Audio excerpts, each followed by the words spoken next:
કોબી આદુ ને મરચું. હવે સુધારવાનું છે ડુંગળી ટમેટું ને આદુ. ડુંગળી ટમેટું ને આદુ મરચું ને મરચું. કેવું ઝીણું ઝીણું કટિંગ કરવાનું જ કે મોટું મોટું? આદુ મરચું કોબી એ સ્ટફિંગ માટેનો મસાલો છે. આમાં છે વટાણા, આમાં છે વરિયાળી, આમાં છે તલ. અમારા ગામમાં હે ને આ રીતના મળે તલ ને વરિયાળી. પાપડ ને ભરવા માટેનો સ્ટફિંગ નો મસાલો છે આ. પાપડ ને ભરી કેમ તું? હું ભરીશ, તમે જુઓ. તમારે પાપડ ભરેલા જોવા ને તો જુઓ આગળ વિડીયો.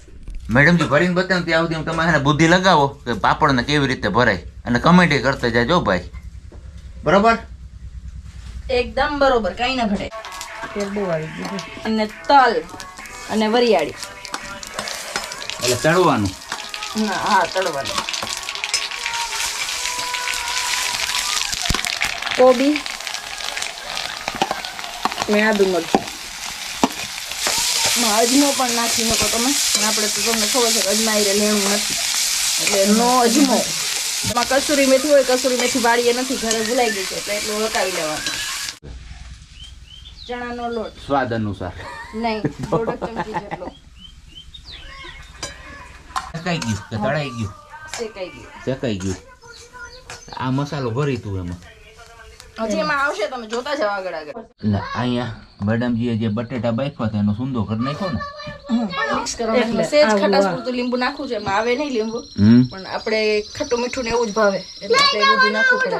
આ છે અડદના પાપડ. પાપડ લેવાના, પાણીમાં ડીપ કરવાના 30 સેકન્ડ જેટલા. ઉભો રે, ખાય કા થઈ ગઈ. તમને જાજી ખબર પડે મારા કરતા. મને ન પડે. આ રીતના ક્રોસ રાખવાના.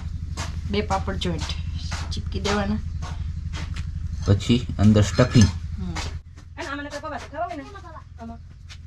આ તો ઓલું ઢોકળું કર્યું. એ ઢોકળું જ ભરવાનું છે. બિલકુલ નવી રેસીપી હો ભાઈ મેડમજીની.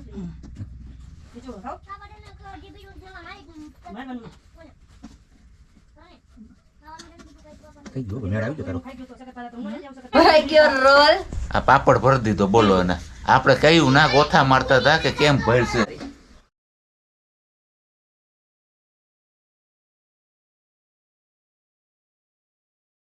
આ અમાર મેડમજી જોયું ને એમ જોઈ ભાઈ. દીવો લઈને ગોતવા જાવ તોય ન મળે. જો નો જ મળે ને. આ મેડમજીએ શું તવામાં મૂક્યું? તેલ. ભાઈ રોલ તળવાના લાગે. પાપડને ફ્રાય કરવાના છે કંઈક આવી રીતે. એકી સાથે બધા મૂકી દેવાના. એકી સાથે બલ્કમાં મૂકી દેવાના. બલ્કમાં. જોરદાર હો. અને એને છે ને ગરમ ગરમ જ કટ કરવાના છે એ પ્રમાણે. તો જો કંઈક આ રીતના આનું કટિંગ કરવાનું છે અને આ ગરમા ગરમ હોય ને ત્યાર રેજ. જો સેજ ઠંડો થઈ જાય ને પછી કટિંગ નહીં થાય.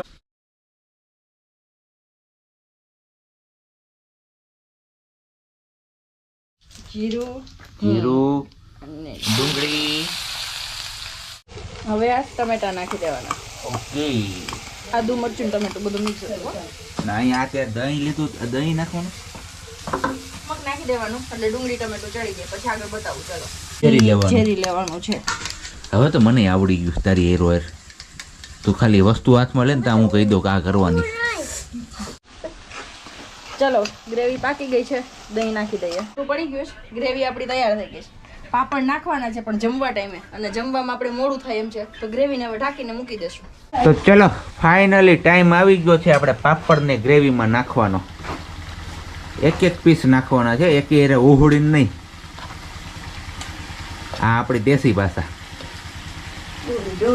ઉહડી ઢોળીને ખાઈ જવાનું છે પછી. એટલે સોરી ગ્રેવી નહીં ઓછી થઈ. હે